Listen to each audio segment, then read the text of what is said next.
Corporation বলি বা কোনো অথরিটি কিন্তু আসলে পূর্ণাঙ্গ রেজাল্টটা এনে দিতে পারবে না। আমি এর জন্য সব জায়গায় বলি যে আজকে যদি আমাদেরকে বর্জ্য ব্যবস্থাপনার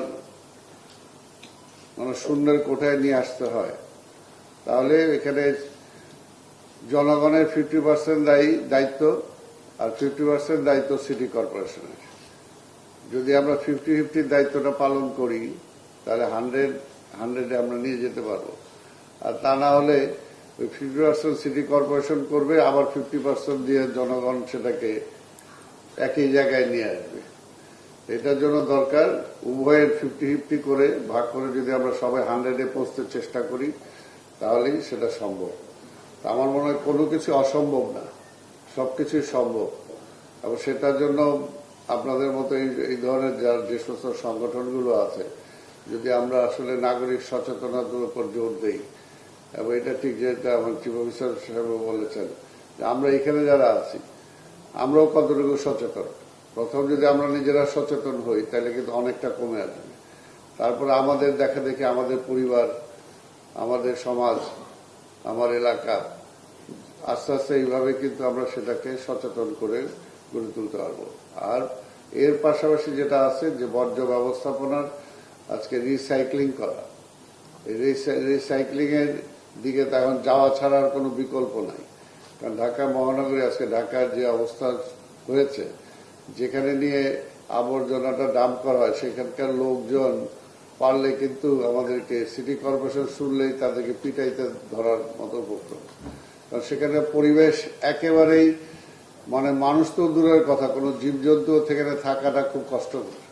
কারণ এটা বর্জ্যটার এমনভাবে দুর্গন্ধ ছড়ায়, পরিবেশটাকে দূষণ করে, এটাকে থেকে আসলে বাঁচা খুবই কষ্টের ব্যাপার। এবং আমরা তো দেখছি যে এই বর্জ্য ব্যবস্থাপনায় আমাদের যে সমস্ত কর্মচারীগুলো কাজ করে তাদের কিন্তু আল্লাহ হায়াত মতের মালিক আল্লাহ, কিন্তু তারপরে বলি যে তাদের কিন্তু আয়ুষ্কালটা কমে আসে, তারা বিভিন্ন জটিল রোগে আক্রান্ত হয়। তো এই জন্যই টোটাল বর্জ্য ব্যবস্থাটাই একদম বিগিনিং থেকেই, যেটা পৃথিবীর বিভিন্ন উন্নত দেশগুলোতে তারা ফলো করে, ঠিক সেইভাবে যদি আমরা না নিতে পারি তাহলে এটা একটা অস্বাস্থ্যকর একটা পরিবেশ। কাজে আমাদেরকে একদম প্রথমেই ওই যেটা কথাটা বললাম যে নাগরিক সচেতন হওয়া, পাশাপাশি আমাদেরকে যেগুলোকে রিসাইক্লিং করা সেগুলোকে আলাদা রাখা, যেগুলোকে একেবারে পচনশীল সেগুলোকে আলাদা রাখা, এগুলোকে জনগণকে যদি আমরা সচেতন করতে পারি এবং আমরা যদি সেই সিস্টেমটাকে অ্যাডপ্ট করতে পারি যে বাড়ি বাড়ি থেকে বর্জ্য যে সংগ্রহ করা হবে, সেই সংগ্রহের সময় যদি আলাদাভাবে সংগ্রহ করা সম্ভব হয় তাহলে কিন্তু আমাদের অনেকটা কমে আসবে।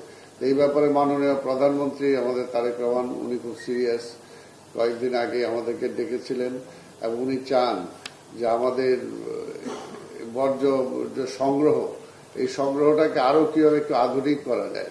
এবং এইখানে আমরা বর্জ্য ব্যবস্থাপনা যে গাড়িগুলো ব্যবহার করি, সেই গাড়িগুলো আসলে কতটুকু যে হাইজেনিক সেটাও তো আমরা জানি যে ঢাকা শহরে যখন তারা মুভ করে আসলে সেইভাবে অনেক সময় আমরা বলি যে বর্জ্যটাকে ঢেকে নিয়ে যাওয়ার জন্য, কিন্তু আমরা যতই বলি তারপর দেখা যায় যে সেটা সেইভাবে কিন্তু তারা দিয়ে যাওয়ার সময় সেটা হয় না। যে এলাকায় যায় কিছুটা হলেও বর্জ্য আবার সেখানে পড়ে থাকে, সেটা আমরা যতই সিটি কর্পোরেশন থেকে আমাদের চিফ কনজারভেটরি অফিসার উনি খুব কর্মদক্ষ একজন মানুষ চেষ্টা করেন, কিন্তু চেষ্টা করলেও আমি যেটা মনে করি যেগুলোতে আপনাদের যে সোশ্যাল যে অর্গানাইজেশনগুলো আছেন, আপনারা যদি কর্মশালা করেন বিভিন্ন জায়গায়, ইভেন আমাদের কনজারভেন্সির যারা সার্ভিস দেয় তাদেরকেও কর্মশালার আওতাভুক্ত করা দরকার।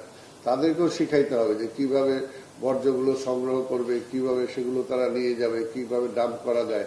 অর্থাৎ যারা এটার সাথে সম্পৃক্ত তাদেরকে যদি আমরা ইনভলভ না করি তাহলে এটার পুরোপুরি রেজাল্ট কিন্তু আমরা সেটা পাবো না। এটার জন্য যে আপনাদের এই আজকের এই আপনাদের উদ্যোগ এটা সফল হোক, এবং এটা সফল হতেই হবে। কারণ যতই পৃথিবী আজকে এগিয়ে যাচ্ছে, আমরা সভ্যতার দিকে এগিয়ে যাচ্ছি, কিন্তু এই সমস্ত ব্যবস্থাপনাগুলো যদি আমরা আরো মডার্ন করতে না পারি, যেটা আমি বলছিলাম যে আমাদের মাননীয় প্রধানমন্ত্রী আমাদের বুয়েটের টিচারদেরকে নিয়েও বসেছিলেন যে ওনারা কিভাবে আমাদেরকে সাহায্য করতে পারেন।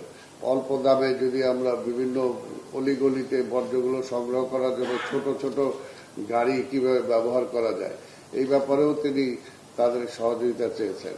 এবং শাক করার, অর্থাৎ শাক করে আগে যেটা আমাদের কিছু ছিল এখন বোধহয় নাই, শাকার মেশিন না, আমাদের ওই বর্জ্যগুলো একসাথে এনে টাইট করে তার ওইটা নাই, কম্প্যাক্ট, ওইটা তো বোধহয় এখন নাই, ভলিউম কম। কিন্তু এটা আমাদের এটাও দরকার, এটা দরকার। তাহলে হয় কি যে এটা এই বিষয়ে উনি আমাদের এখানকার যারা ইঞ্জিনিয়ার যারা আছেন, যারা উদ্ভাবক আছেন, তাদের থেকে উনি চাচ্ছেন যেগুলো কিভাবে ওনারা যদি তৈরি করতে পারেন নিজস্ব দেশীয় ব্যবস্থাপনায়, তাহলে আমাদের জন্য অনেক উপকার হয়। তো যাই হোক, আমি বেশি বক্তব্য দীর্ঘায়িত করতে চাই না, আমি এমনি দেরিতে আসছি, I am late, so I am sorry. কারণ মাননীয় প্রধানমন্ত্রীর একটা প্রোগ্রাম ছিল, সেখানে আমাকে যেতেই হয়েছে। তারপর আরেকটা জানাজা বাদ দিয়ে আমি চলে আসছি। আপনারা জানেন যে আমাদের স্পিকার সাহেবের ওয়াইফ, তিনি মারা গিয়েছেন, তার জানাজা ছিল, সেটা তো আমি অংশগ্রহণ করার সুযোগ আমার হয়নি। আমি সরি, তারপর দেরি হয়েছে, আপনারা অনেকক্ষণ অপেক্ষা করছেন। আমি আশা করি যে এখন বাদ বাকি যে সমস্ত কাজগুলো আছে সেগুলো আপনারা দেখেন, এবং এটাকে আমরা যদি সিরিয়াসলি নিতেই হবে আমাদের। আমরা যদি নেই এবং আমরা একসাথে যদি কাজ করি এবং জনগণকে যদি সম্পৃক্ত করতে পারি, জনগণকে এটার সাথে সম্পৃক্ত করা ছাড়া এই প্রোগ্রাম কোনোভাবেই সফলতার মুখ দেখবে না। সেটার জন্য কিভাবে করা যায়, আরো ইজি ওয়েতে করা যায়, ভালোভাবে করা যায়, সেটাও আমাদেরকে ভাবতে হবে। এই বলে আপনাদের আমি আলোচনা এখন বা যে সমস্ত কার্যক্রম সেগুলো শুরু করার জন্য আমি অনুরোধ করছি। ধন্যবাদ আপনাদের।